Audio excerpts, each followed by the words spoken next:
Hi hello guys అందరూ ఎలా ఉన్నారు? నేను మీ శ్రీదేవి కాకినాడ అమ్మాయిని. ఫస్ట్ అయితే ఇక్కడ ఒక పూరి గుడిసె కనిపించింది చూడండి. ఇలాంటి ఇల్లులు అయితే ఈ మధ్యకాలంలో అసలు ఎక్కడా చూడలేదు. ఎప్పుడో నా చిన్నప్పుడు చూశాను. ఆ ఇళ్లలో అయితే ఇంటి చుట్టూ పేడతాలకి భలే ముగ్గులు పెడతారు కదా. ఇలాంటి ఇల్లులు చూడాలి అంటే మీరు ఖచ్చితంగా కాకినాడలోని పనసపాడుకి అయితే రావాలి. ఇక్కడ చాలా కామన్గా అలాంటి ఇల్లు అయితే కనిపిస్తూ ఉంటాయి. అసలు ఈ పనసపాడులోని ఉన్న ఏరియాకి వెళ్తేనే మనకి ఒక పల్లెటూరుకి వెళ్ళిన ఫీలింగ్ ఉంటుంది. చాలా గ్రీనరీగా చాలా ప్లెజెంట్గా అయితే ఉంటుందన్నమాట. నాకు ఎప్పటి నుంచో ఒక డ్రీము, ఇలాంటి ఏరియాలో కొంచెం స్థలం కొనుక్కుని ఒక ఇల్లు కట్టుకుని అక్కడే ఉండాలి అని. ఆ డ్రీమ్ లాగే వదిలేయకూడదు అనుకుంటాను, కానీ అది ఎప్పటికీ డ్రీమ్ లానే ఉండిపోయింది. ఇంకా పనసపాడులో అయితే మల్లె తోటలు అలాగే ఆకుకూరలు బాగా పండిస్తారు. దగ్గరలోనే పూల మార్కెట్ కూడా ఉంది ఇక్కడ. ఇంకా నేను ఎందుకు ఇక్కడికి వచ్చాను అంటే పనసపాడులో బాగా famous Subrahmanya Swamy temple and ఆ పక్కనే కనిపిస్తుంది కదా, అది వెంకటేశ్వర స్వామి టెంపుల్ అండి. రీసెంట్గా 1 year బ్యాక్ అయితే కన్స్ట్రక్షన్ చేశారు. ఇంకా సుబ్రహ్మణ్య స్వామి టెంపుల్ అయితే చాలా ఇయర్స్ నుంచి ఉంది. నేను ఫస్ట్ టైం ఈ టెంపుల్కి ఎప్పుడు వచ్చాను అంటే మా మ్యారేజ్కి బిఫోరు నేను శ్రీను కలిపి ఏదో పూజ చేయాలి అంటే ఫస్ట్ టైం అప్పుడు ఇక్కడికి వచ్చామన్నమాట. మ్యారేజ్ అయ్యాక కూడా ప్రతి మంగళవారం వెళ్తూ ఉండేవాళ్ళము. లవ్లీ ప్రెగ్నెంట్గా ఉన్నంత టైం వరకు కూడా వెళ్ళాను. 3rd month అలా వచ్చే వరకుని. ఆ తర్వాత అయితే ఇక్కడ నాగదేవతలు అయ్యి ఉన్నారు అని చెప్పేసి ఇంకా ప్రెగ్నెంట్ ఉమెన్ ఇక్కడ పూజలు చేయకూడదు అన్నారు. అప్పటి నుండి మానేశాను. ఇంకా లవ్లీ పుట్టిన తర్వాత మనకి కోవిడ్ అయితే వచ్చేసింది కదా, సో దాని వలన ఇంకా ఈ టెంపుల్కి రావడం అయితే మానేశాను. ఇంకా అలా ఈ టెంపుల్కి మొత్తానికి రావటమే మానేశాను. కానీ ఎవ్రీ ఇయర్ సుబ్రహ్మణ్య స్వామి సృష్టికి మాత్రము ఖచ్చితంగా ఈ టెంపుల్కి వస్తూ ఉంటామన్నమాట. మా ఇంటి దగ్గర నుంచి ఈ టెంపుల్ కొంచెం దూరము, అందుకే రావడానికి అయితే కుదరట్లేదు. అయితే ఈ టెంపుల్లోని ఇంత ముందుకి ఇప్పటికీ కొంచెం అయితే మారిపోయింది. ఇంతకు ముందు అయితే బావిలో వాటర్ని తాగడానికి, కాలు కడుక్కోవడానికైనా లేదంటే గుళ్ళోకైనా అన్నిటికీ అదే వాడేవారు అనమాట. ఇప్పుడు ఆ బావి మొత్తం పాడైపోయింది. ఇంకా టెంపుల్లో అయితే మొత్తం అంతా కింద టైల్స్ అలాంటివి వేశారు. ఇక్కడైతే పాలాభిషేకము అంటే మీకు రుద్రాభిషేకం ఐడియా ఉంటే సేమ్ అలానే చేస్తారనమాట.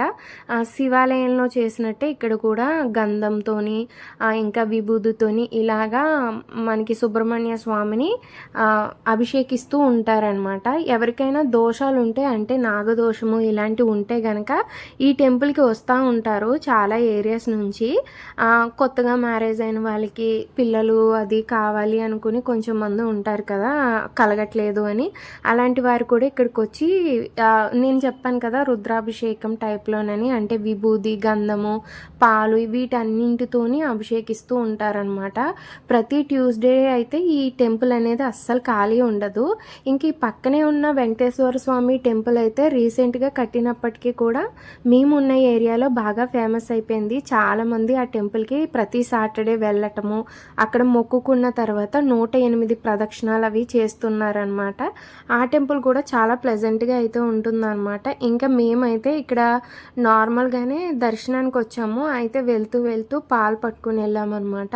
అంటే యూట్యూబ్ నుంచి ఫస్ట్ పేమెంట్ వచ్చింది కదా, సో ఫస్ట్గా మేము ఇంతకుముందు ఇదే టెంపుల్కి ఎక్కువ సార్లు వచ్చాం కదా అని చెప్పి ఈ టెంపుల్కే వచ్చామన్నమాట లవ్లీని తీసుకుని.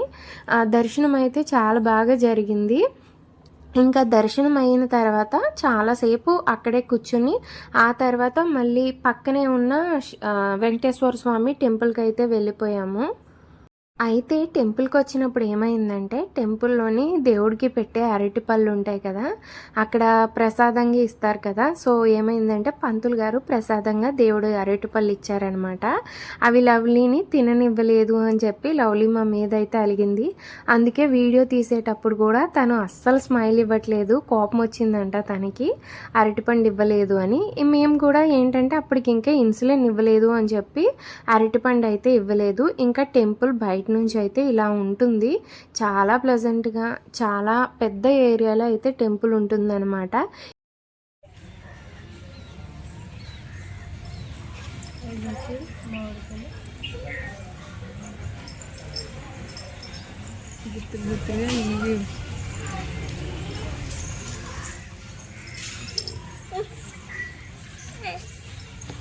ఇక్కడున్న నాగదేవత విగ్రహాలు చూశారు కదా, ఈ విగ్రహాలకైతే మనకి ఏదైనా నాగదోషం ఉన్నా, లేదంటే మన మ్యారేజ్ డిలే అవుతున్నా, లేదా పిల్లలు పుట్టడం డిలే అవుతున్నా, లేదా ఇంట్లో చికాకులున్నా, అలాంటి వారు పంతులు గారు జాతకరీత్యా ఎన్ని నీళ్ళతో అనేది, అంటే ఎన్ని బిందుల నీళ్ళతో అభిషేకం చేయాలి, లేదా పాలతో అభిషేకం చేయాలా అనేది చెప్తారు.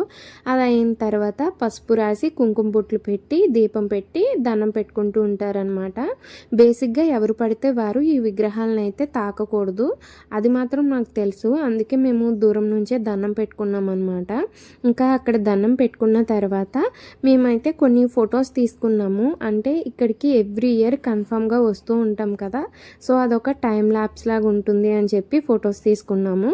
ఈ పిక్ వచ్చి మా మ్యారేజ్ అయిన కొత్తలోదనమాట. ఆఫ్టర్ 6 ఇయర్స్ తర్వాత అదే ప్లేస్లో మేము ఇంకొక పిక్ అయితే తీసుకున్నాము. అప్పటికి ఇప్పటికీ మా లైఫ్లో వచ్చిన బిగ్గెస్ట్ చేంజ్ ఏంటి అంటే మా బ్యూటిఫుల్ లవ్లీ మా లైఫ్లోకి రావటము. ఇంకా అక్కడ ఫోటో సెక్షన్ అంతా కంప్లీట్ అయిపోయాక పక్కన ఉన్న వెంకటేశ్వర స్వామి టెంపుల్కి వచ్చేసాము. ఇక్కడికి వచ్చిన తర్వాత తెలిసింది ఏంటి అంటే ఈ టెంపుల్కి 1 ఇయర్ కంప్లీట్ అయిందనమాట. సో మేము వెళ్ళిన రోజు కాకుండా ఆ నెక్స్ట్ డే అయితే ఇక్కడ చాలా రకాల పూజలు అలాగే అన్నదానము ఇవన్నీ ఉన్నాయంట. కానీ ఆ నెక్స్ట్ డే మాకు వెళ్ళడానికి అయితే అవ్వలేదు. మేము వెళ్ళిన రోజు అయితే టెంపుల్ అంతటినీ కూడా క్లీన్ చేస్తున్నారనమాట. అండ్ అలాగే స్వామివారి ఆభరణాలన్నీ కూడా తీసి బయట శుభ్రం చేస్తూ ఉన్నారు. కానీ ఆభరణాలు లేకపోయినా కానీ స్వామివారి విగ్రహం అయితే చాలా అట్రాక్షన్గా అలాగే పాజిటివ్ వైబ్స్ కనిపించాయి నాకైతే. ఇంకా అదే టెంపుల్ దగ్గర చాలాసేపు కూర్చున్నాము. ఈ టెంపుల్ ఉన్న ఏరియాలో అయితే మాత్రం ఎందుకు చాలా చల్లగా గాలి వేసేది. మాకు అక్కడే నిద్రపోదాము అంటే టెంపుల్ ఉన్న ఏరియా ఉంది కదా, అక్కడ స్వామివారి విగ్రహం ఎదురుగుండా వచ్చిన భక్తులు కూర్చోవడానికి ఉంటుంది కదా, అక్కడ చాలా చల్లగా ఉందన్నమాట. ఇప్పుడు కూర్చున్న ఏరియాలోనే పడుకుండిపోతే బాగుండు అంతలా అనిపించింది, ఎందుకో తెలీదు. ఇంకా అక్కడ దర్శనం కంప్లీట్ అయిపోయినప్పుడు ఇంటికి స్టార్ట్ అవుతాం కదా, లవ్లీ అయితే ప్రతి గుడిలోని ఇచ్చిన ఫ్లవర్స్ అన్నిటిని ఇలా బుకేలా చేసింది. లవ్లీ ఎలా ఉన్నదో చెప్పు. గుళ్ళో ఇచ్చిన అన్ని ఫ్లవర్స్ ఆడి చేతిలోనే చూడు ఎలా చూడు. హాయ్. సరే ఇప్పుడు నీకేం కావాలి? వాటరేనా? వాటర్ కొంటున్నాడే. వాటర్ టిఫిన్ ఏం కావాలి? ఇక్కడ గేదెలు స్నానం చేస్తున్నాయి చూడండి. ఈ కాలువలో మా హస్బెండ్ వాళ్ళు ఒకానొక టైంలో అయితే స్నానానికి వచ్చేవారంట. అప్పటికి ఇప్పటికీ ఆ కాలువ చేంజ్ అయిపోవడమే కాదు, ఈ ఏరియా కూడా చాలా వరకు చేంజ్ అయిపోయింది అని మా హస్బెండ్ అంటున్నాడు. నేనైతే ఎండాకాలము స్టార్ట్ అవ్వడంతో కాలువ ఎండిపోయిందేమో అనుకున్నాను. ఇంకా అది అయిన తర్వాత ఆ పూల మార్కెట్ ఉంటుంది కాకినాడలోని, అంటే సర్పవరంలో ఉంటుంది అనమాట పూల మార్కెట్. ఆ పక్కనే అయితే ఆంజనేయ స్వామి టెంపుల్ ఉంటుంది. చాలామంది వస్తూ వెళ్తూ ఉంటారు. ఈ టెంపుల్ అనేది చిన్నగానే ఉన్నా కానీ భక్తులు ఎక్కువ వస్తారనమాట. మేము ఎక్కువగా వెళ్ళే ఆంజనేయ స్వామి టెంపుల్ అయితే ఇదే అనమాట. ఇంకా అక్కడికి కూడా వెళ్ళి మేము దర్శనం అయితే చేసుకున్నాము. అయితే నేను ఎక్కువగా ఇంట్లోని పూజ చేస్తా తప్ప టెంపుల్కి వెళ్ళడం అనేది ఏదైనా పండగలు ఉన్నా లేదా నేనేమైనా స్పెషల్ డే కింద ఫీల్ అయినప్పుడు వెళ్తూ ఉంటానన్నమాట. కాకపోతే నేను టెంపుల్కి వెళ్ళినా వెళ్ళకపోయినా పూజ చేసినా చేయకపోయినా ఆ దేవుడు ఆశీస్సులు ఎప్పుడు నాకు ఉంటాయని నేను నమ్ముతూ ఉంటాను. ఇంక ఇదేనండి సర్పవరంలో ఉన్న పూల మార్కెట్. ఇప్పుడు నేను వచ్చిన టెంపుల్ అయితే ఇది. ఇక్కడ మాకు పూల మార్కెట్ దగ్గరగా ఉండడంతో మాకైతే పూలు చాలా వరకు తక్కువకే వస్తాయి. అదర్ ప్లేసెస్లో చూస్తే అంటే కాకినాడలోని డిఫరెంట్ ప్లేసెస్తో పోలిస్తే ఇక్కడ తక్కువగానే వస్తాయి అన్నమాట. ఇంకా అక్కడ నుంచి మేము ఇంటికి స్టార్ట్ అయినప్పటికీ చాలా టైం అయిపోయింది, 10:30 అయిపోయింది. ఇంకా మేమైతే టిఫిన్ సెంటర్కి వచ్చాము. ఇక్కడైతే ఊతప్పం వేస్తున్నారనమాట. నాకు చూడగానే కలర్ఫుల్గా భలే తినాలి అనిపించే ఫీలింగ్ వచ్చేయడంతో ఇంకా నేనైతే ఊతప్పము పార్సిల్ చేయించేయమని చెప్పాను మా హస్బెండ్కి. ఈ లోపల లవ్లీకి అయితే అప్పటికే మనము షుగర్ అనేది తిన్నా తినకపోయినా ఇంక్రీజ్ అవుతూ ఉంటుంది ఇలా టైప్ 1 డయాబెటీస్ వాళ్ళకి. సో లవ్లీ మార్నింగ్ నుంచి తినకపోవడం వలన తనకి ఆటోమేటిక్గా షుగర్ లెవెల్స్ అనేది ఇంక్రీజ్ అయింది. ఇంకా మేము అక్కడే ఇన్సులిన్ ఇచ్చేసాను. ఇన్సులిన్ ఇచ్చేసిన తర్వాత లవ్లీ అయితే పక్కనే మనకి ఇలా విగ్రహాలు విగ్రహాలు ఉన్నాయన్నమాట. వీటిని మట్టితోని ఇంకా ఆల్టెక్కి యూజ్ చేసే సిమెంట్తోని చేస్తారనమాట. ఆ విగ్రహాల దగ్గరికి వెళ్ళి లవ్లీ నాకు ఎల్సా కలర్ కావాలి, ఈ విగ్రహం కావాలి అని చెప్తుంది. ఎల్సా కలర్ ఏంటి అంటే మా లవ్లీ రీసెంట్గా ఎక్కువగా ఎల్సాకి సంబంధించిన వీడియోస్ అలాగే మూవీస్ చూసిందనమాట. సో స్కై బ్లూ కలర్కి ఇంకా ఎల్సా కలర్ అని పేరు పెట్టేసింది. నేనైతే యూట్యూబ్ నుంచి ఫస్ట్ పేమెంట్ వచ్చింది కదా, సో స్పెషల్గా ఏమైనా ప్రిపేర్ చేద్దాము అనుకుని కొన్ని కావాల్సిన వెజ్జెస్ తీసుకుని ఇంటికి వచ్చేసాను. ఇంటికి వచ్చిన తర్వాత ఆల్రెడీ మేము పూజ చేసుకుని టెంపుల్కి వెళ్ళాం కాబట్టి రాగానే ఇంకా నేనైతే టిఫిన్ తినడం స్టార్ట్ చేశాను. అయితే లవ్లీకి తినిపించేటప్పుడు అందులోని కొన్నిటిని తీసి మళ్ళీ నాకే పెడుతుందనమాట. ఇందులోని నా మీద ప్రేమతో తినిపిస్తుందో అర్థం కాలేదు, లేదంటే తనకి పెట్టిన టిఫిన్ని ఎగ్గొట్టడానికి అలాగా తిరిగి నాకు పెడుతుందో అర్థం కాలేదు. టిఫిన్ కంప్లీట్ అయిపోయిన తర్వాత కాసేపు లవ్లీతో అయితే నేను లెటర్స్ని ప్రాక్టీస్ చేయించాను. ఎందుకంటే లవ్లీ గత 2 months పైనుంచి స్కూల్కి వెళ్ళట్లేదు. స్కూల్కి వెళ్ళే టైంలో తను లెటర్స్ చాలా వరకు నేర్చుకుంది. అయితే ఇప్పుడు తను మళ్ళీ స్టార్టింగ్కి వచ్చేసింది అనమాట. అంటే తను AB నుంచి స్టార్ట్ చేయాల్సి వచ్చింది. నెంబర్స్ అయితే అసలే గుర్తు లేకుండా పోయినాయి. దీని అంతటికీ నేనే రీజన్ అనిపించి కొంచెం రిగ్రెట్ అయ్యాను. అంటే కొంచెం ఫీలింగ్ అనిపించింది. తర్వాత ఇంకా తనతో నేనైనా ఇంటి దగ్గర ప్రాక్టీస్ చేయించాలి, ఎలా అయినా సరే తన్ని రెగ్యులర్గా స్కూల్కి వెళ్ళడానికి చేయాలి అని నేనైతే అనుకున్నాను. ప్రజెంట్ లవ్లీ అయితే LKG చదువుతుందనమాట. సో తను ఇయర్ సరిగ్గా పర్ఫామ్ చేయలేకపోతే మళ్ళీ ఇదే క్లాస్లో ఉండిపోవాలి అని కొంచెం బాధగా కూడా అనిపించింది. సరే కదా అని ఇంకా ప్రాక్టీస్ అయితే చేయించాను. అంటే ఎగ్జామ్లో ఏమైనా అటెండ్ చేయగలుగుతుందా లేదా అని. లవ్లీ అయితే మాత్రము నేనున్నంతసేపు బాగానే ఉంది. నేనైతే టీ తాగుదాము అని చెప్పి టీ పెట్టడానికి వెళ్ళాను. నేను అలా వెళ్ళగానే ఇంకా ఆట అయితే స్టార్ట్ చేస్తుందనమాట. తను ఆడటమే కాదు వాళ్ళ డాడీని కూడా ఆటకి పిలిచింది. ఇంకా శ్రీని కూడా ఏంటి అంటే లవ్లీతో ఆడటానికి ఇష్టపడతాడనమాట. సో ఈ చదువును పక్కన పెట్టేసి ఇద్దరూ కలిపి ఆడుకున్నారు కాసేపు.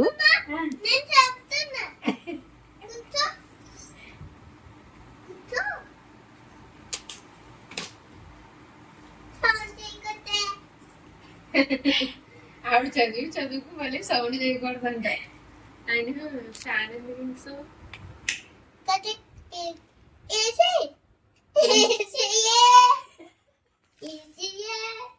స్కూల్లో కూడా మీకు ఏసీ వేసి కూర్చోబెడతారు.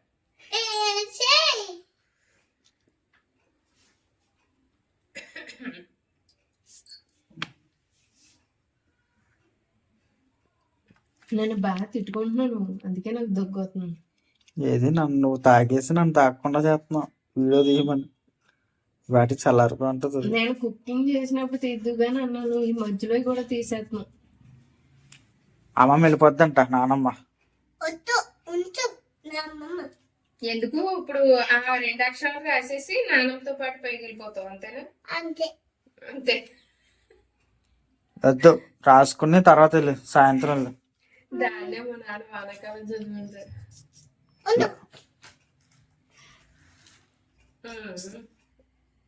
అందులో మిస్టేక్స్.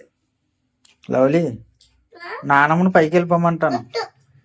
కట్టుకుని పైకి వెళ్ళిపో, నాన్నమ్మ రాయిస్తుంది, రాయప్పుడు.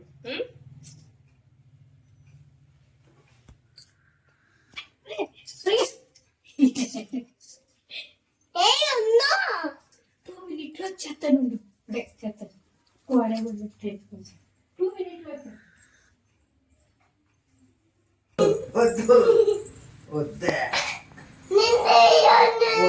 ప్లీజ్ చంపద్దు నన్ను, వద్దు తినద్దు, వద్దే.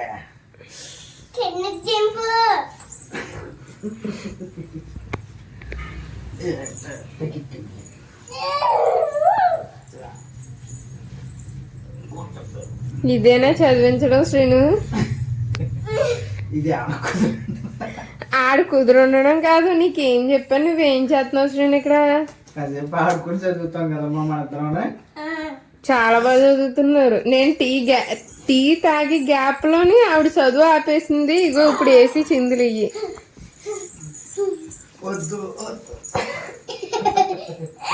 లవ్లీ మెడ నొప్పి పెడుతుంది. నీకు హోంవర్క్ ఇచ్చాను, ఏది హోంవర్క్ చేయవే? మరి ఎప్పుడు రాస్తావు?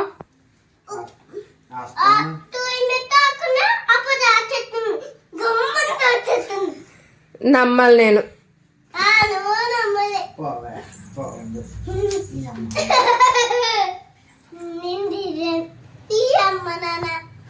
అలాగే మా అమ్మ నాన్న అక్కడ ఉన్నారు, వదిలేస్తాను అక్కడే.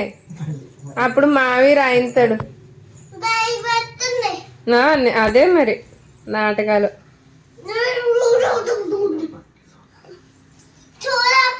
నువ్వు దగ్గరుండి తిట్టేస్తున్నావురా. అదే అదే నువ్వు దగ్గరుండి తిట్టేస్తున్నావు. నువ్వు తిడితే తిడతాను కదా తిరిగి.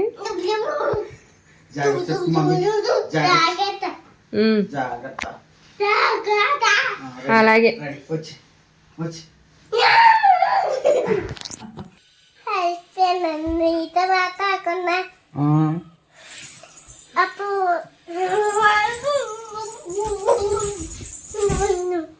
అలసిపోయావు అందుకని. ఓకే బాయ్ చెప్పే. ఇంకా చెప్పే.